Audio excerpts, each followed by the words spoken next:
Bonjour à tous, j'espère que vous allez bien. Petite vidéo pour vous présenter le modèle économique sur lequel repose Pi Network et surtout pour répondre aux questions qui sont les plus souvent posées chaque jour. Comment ça marche exactement? Suis-je vraiment en train de miner avec mon téléphone? Combien de Pi sont prévus et surtout combien d'euros vais-je pouvoir obtenir? Bref, sans plus tarder, c'est parti. Pour répondre à ces trois questions, j'articulerai mon axe de présentation en 4 parties. La première concerne les valeurs du modèle que je vous ai traduit du white paper afin que vous compreniez les volontés des trois créateurs. La seconde, je vous expliquerai pourquoi vous ne minez pas au sens propre du terme sur votre téléphone et comment en fait fonctionne l'application. Ensuite, nous analyserons la supply max, autrement dit le nombre de Pi pouvant être générés sur le réseau Pi Network. Et enfin, nous terminerons où à partir de cette supply, j'estimerai le prix de revente du token Pi une fois sa mise sur le marché. Concernant les valeurs du modèle Pi Network, je vous affiche actuellement un passage traduit et extrait du white paper que je vous invite à lire et qui sera bientôt disponible sur la chaîne en français au format PDF. Ce passage permet de mieux comprendre la volonté des créateurs de créer un système à la fois simple et équitable qui puisse toucher le maximum de personnes grâce à une structure différente des autres crypto-monnaies. Concernant sa structure et l'architecture réseau sur laquelle repose l'application, il faut savoir que cette dernière se fait sur le protocole Stellar Consensus. C'est un protocole qui a été créé en 2014 par le fondateur du Ripple, Jed McCaleb, et appuyé par David Mazière qui est professeur de sciences informatiques à Stanford. Vous le remarquerez donc, c'est la même école d'où sont issus les fondateurs de Pi Network. Le protocole Stellar Consensus, donc il s'agit d'une technologie de paiement qui s'adresse aux particuliers, donc comme vous et moi, et qui permet d'envoyer et recevoir des devises avec des frais de transaction très bas et des délais de traitement beaucoup plus rapides que les autres crypto-monnaies. Pour ce faire, le protocole ne repose pas sur l'ensemble du réseau de mineurs pour approuver les transactions, mais il utilise un algorithme qui s'appelle le Federate Byzantine Agreement qui permet un traitement plus rapide des transactions.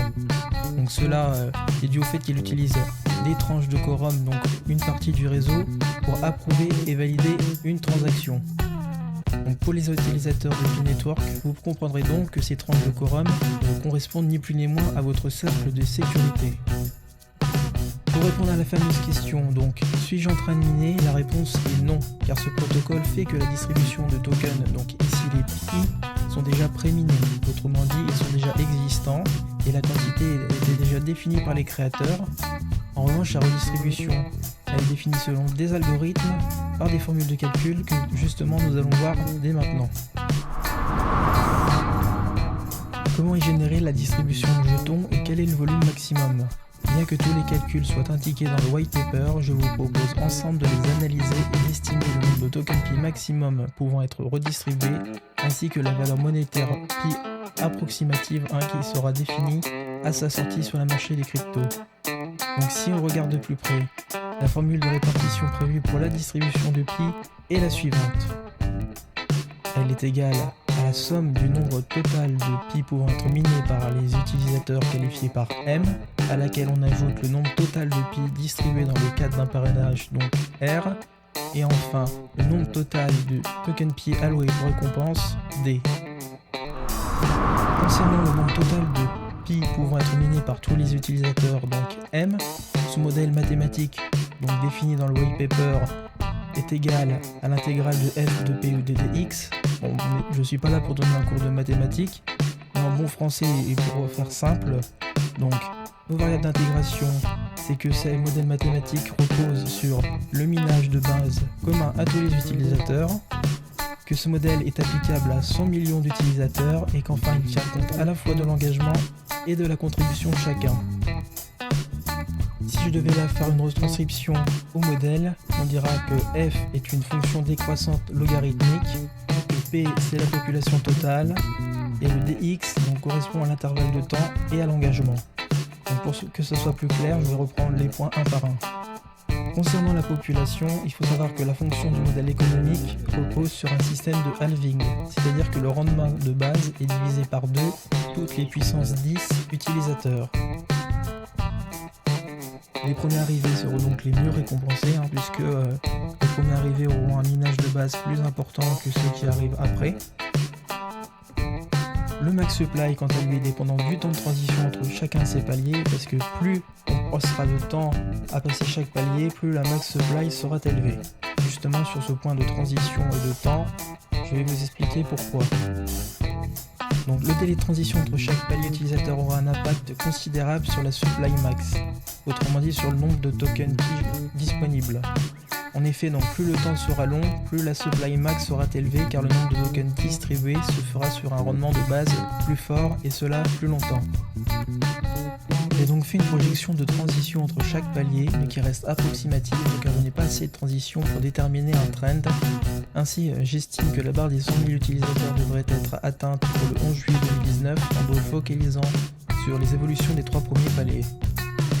Cela reste donc très théorique et à peaufiner, surtout que la variable du temps de transition est très importante car elle occupe une place majeure dans le nombre de piles distribuées. Comme je l'ai dit, plus vite le nombre d'utilisateurs grimpera et moins la supply max sera élevée. Donc en appliquant la formule de calcul n avec une estimation de mes 3 variables que sont le halving, le délai de transition et l'engagement utilisateur que j'ai volontairement réparti sur une base décroissante car pour moi l'application sera utilisée à 60% au début pour redescendre à 40% plus tard, j'estime que sur cette première base que la supply max prévisionnelle sera de 1381 milliards de piles distribuées. Alors certes le nombre semble relativement énorme, mais je vous donnerai mes axes de peaufinage en fin de vidéo. Concernant notre deuxième variable, donc R, qui correspond au nombre total de piles distribuées dans le cadre d'un parrainage, on peut voir que le modèle mathématique est égal à R égale M fois R. Donc nos variables d'intégration sont basées sur le supply max du minage de base, donc ce qu'on nous veut voir M, et un taux de référence basé sur le parrainé et le filleul, qui sont pour les deux 25%. Donc ma retranscription au modèle M va être égal au total de pi pouvant être miné par les utilisateurs et R un taux unique de 50%. La distribution au parrainage est faite pour que le pi prenne de la valeur, donc il doit être largement partagé. Pour que cet objectif soit atteint, le protocole génère et redistribue un montant fixe de pi au parrain et au filleul. Donc cette redistribution peut être minée par les deux parties dès lors qu'elles sont actives. De plus, ce bonus permet au réseau donc Pi Network de récompenser son développement et l'engagement de ses membres qui sécurisent activement le réseau. Pour calculer la supply max sur cette variable, donc rien de compliqué, j'applique 50% à n, donc 50% de la valeur que j'avais trouvée précédemment, donc j'obtiens un total de 672 milliards de supply max sur cette variable. Enfin, la troisième variable qui correspond à D, donc le nombre total de tokens alloués pour récompense. Le modèle mathématique est égal à D fois M plus R, donc mes variables d'intégration sont basées sur supply max, donc M comme vu précédemment, basées sur les tokens distribués dans le parrainage, donc R vu précédemment, et enfin distribué sur un taux fixe de récompense qui a été fixé à 25%. Donc cette récompense au développement vise à récompenser les personnes participant au développement des réseaux Pi Network qui seront rétribués sur un taux unique de 25% au fur et à mesure que le nombre d'utilisateurs augmente. En revanche, les conditions d'attribution sont encore draftées, ce qui explique que les conditions restent encore un peu floues sur comment ça va être distribué au fur et à mesure du développement du réseau. Pour la supply max du nombre total de pi alloués pour récompense, donc là c'est pareil, la formule n'est pas compliquée puisque j'applique un taux de 25% à la somme de mes deux valeurs précédemment trouvées. Donc ma supply max sur D est estimée à environ un peu plus de 500 milliards. Donc pour finir, l'estimation de ma supply max, j'additionne le total de mes trois tableaux, donc N plus R plus D vu précédemment, et pour moi sur Pi Network, donc le supply max du nombre de tokens Pi pouvant être redistribué correspond à un petit peu plus de 2500 milliards de tokens Pi. Cette valeur est bien entendu théorique, car pour l'heure je ne peux pas prédire exactement quand est-ce que le réseau Pi Network atteindra les 100 000 utilisateurs, mais une fois que cela sera fait, nous pourrons redéterminer une supply max globale à la baisse avec un réajustement des valeurs. En tout cas, si nous devions comparer cette supply max aux autres crypto-monnaies, nous verrions pour sûr que cette supply sera bien supérieure aux autres cryptos, et en particulier celle de la Stellar qui, pour rappel, possède la même architecture que Pi Network. Compte tenu de tous ces éléments, j'estime pour l'heure qu'à la sortie sur le marché des cryptos, le Pi sera évalué à 1 centième de centime du fait qu'il existe déjà une multitude de cryptos sur le marché et que la supply max sera très élevée, mais l'évolution de ces dernières dépendra fortement de sa popularité et de la capacité des développeurs à faire que l'application P-Network se démarque des autres crypto-monnaies par sa simplicité d'utilisation et d'échange. Rien n'est perdu donc.